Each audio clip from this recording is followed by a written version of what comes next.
কিন্তু আমরা এখন পেয়েছি একটা প্রশ্ন ফাঁসের একটা বাংলাদেশ। 2 সহস্রাধিক শহীদের রক্তের সাথে বেইমানি করা শামিল। যেখানে আমরা মেধার মূল্যায়ন চেয়েছি, সেখানে আমরা প্রশ্ন ফাঁসের মধ্য দিয়ে মেধাবীদেরকে আজকে আত্মহত্যার দিকে ধাবিত করছি।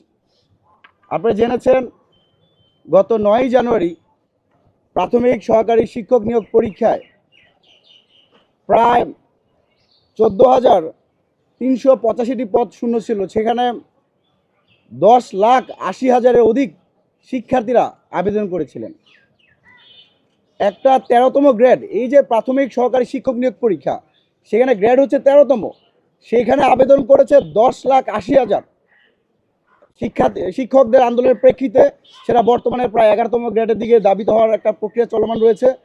এমন একটা বাস্তবতা আমরা দেখতে পেয়েছি। ভবিষ্যৎ হোক নিরাপদ, বিনিয়োগ হোক বিশ্বস্ত, আর আমার পছন্দ সল্ট বে। ওয়েলকাম টু সল্ট বে।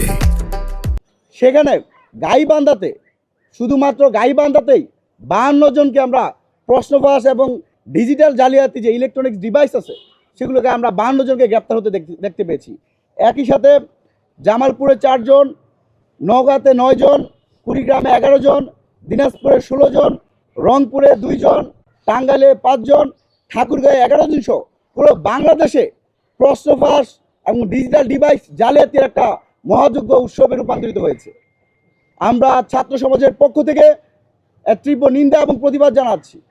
তবে আশ্চর্যের বিষয় আমরা দেখতে পাই, এবারও আমরা এর আগেও বিসিএস পরীক্ষার প্রশ্নফাঁস যখন হয়েছে তখন আপনারা অনেকেই জানেন, সেই পিএসসির একজন চেয়ারম্যানের ড্রাইভার আবেদ আলীর কথা আপনাদের নিশ্চয়ই মনে আছে। এবারও ঠিক প্রাইমারি সহকারী শিক্ষক নিয়োগ পরীক্ষার প্রশ্ন আসে অন্তর্বর্তীকালীন সরকারের বর্তমান বিশেষ সহকারী, যিনি ঐক্যমত কমিশনের দায়িত্বে ছিলেন, সে আলী রিয়াজের সাবেক ড্রাইভার মাহবুব এই ডিজিটাল ডিভাইস সহ প্রশ্নফাঁস হত্যার সাথে জড়িত। আমরা প্রশ্ন করতে চাই, প্রতিবারই এই যে একজন ড্রাইভারের পক্ষে কি সম্ভব প্রশ্ন কোথায় আছে সেখান থেকে প্রশ্ন ফাঁস করা? আমরা আবিদ আলীদেরকে গ্রেপ্তার হতে দেখি, কিন্তু সেই পিএসসির চেয়ারম্যানকে কিন্তু আমরা গ্রেপ্তার হতে দেখতে পাই নাই। আমরা সন্দেহ করছি, সংশয় করছি, এই যে এবারও যে ড্রাইভার মাহবুবকে গ্রেপ্তার করা হয়েছে, তার সাথে প্রধান উপদেষ্টার বিশেষ সহকারী বা উপদেষ্টাদের উচ্চ পর্যায়ের কারা জড়িত আছে তা খতিয়ে বের করতে হবে। ছোটোখাটো কাউকে ধরেই রুই কাতলদেরকে আমরা দূরে রাখতে পারি না, যার দরুন বাংলাদেশের প্রতিনিয়তই প্রশ্ন ফাঁস হচ্ছে। আমরা আজকের এই সংবাদ সম্মেলন থেকে যেই হারে প্রশ্ন ফাঁস হয়েছে, এই পরীক্ষা দিয়ে যারা শিক্ষক হবে তারা কোনোভাবেই শিক্ষার্থী বান্ধব একটা সমাজ বিনির্মাণ তারা করতে পারবে না। আমরা মনে করি তদন্তপূর্বক গত 9 জানুয়ারি প্রাথমিক সহকারী শিক্ষক নিয়োগ পরীক্ষা যে অনুষ্ঠিত হয়েছে সেই পরীক্ষা বাতিল করতে হবে। বাতিল করে পরবর্তীতে সরকারের সুবিধা মতো সময় তারা যেন সেই পরীক্ষার আবার নির্ধারণ করতে পারে। একই সাথে আমরা কিছু বিষয় আরও কথা বলতে চাই। এই যে প্রশ্নফাঁস চক্র এবং ডিজিটাল দুর্নীতির সাথে যারা জড়িত তাদেরকে সর্বোচ্চ শাস্তির আওতায় আনতে হবে। বিগত সময়ে যারাই গ্রেপ্তার হয়েছে, আবেদ আলীর কথা আমরা শুনেছি, সে 2011 সালে কিন্তু গ্রেপ্তার হয়েছিল, পরবর্তীতে আবার তাকে ছেড়ে দেওয়া হয়।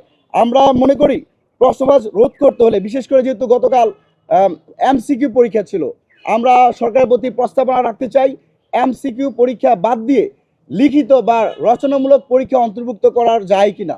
যদি রচনামূলক পরীক্ষা অন্তর্ভুক্ত করা হয় তাহলে এখন যে হারে প্রশ্নফাঁস হচ্ছে সেই প্রশ্নফাঁস হওয়ার সম্ভাবনা অনেকটাই কমে আসবে।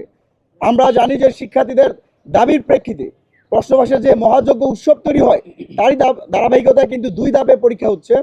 যে 14 লাখ আবেদনকারী আছে তাদের 2 ধাপে অনুষ্ঠিত হওয়ার কথা।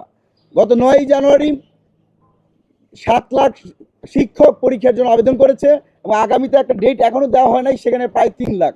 তা আমরা সরকারের প্রতি আরেকটা প্রস্তাবনা জারি করতে চাই, বলতে চাই প্রয়োজনে এই যে সারাতে দেখেন রংপুর বিভাগটা দেখেন, দিনাজপুর, রংপুর, কুড়িগ্রাম, নাগেশ্বরী, ঠাকুরগাঁও থেকে শুরু করে পুরো রংপুর বিভাগ প্রশ্নফাঁসে জর্জরিত।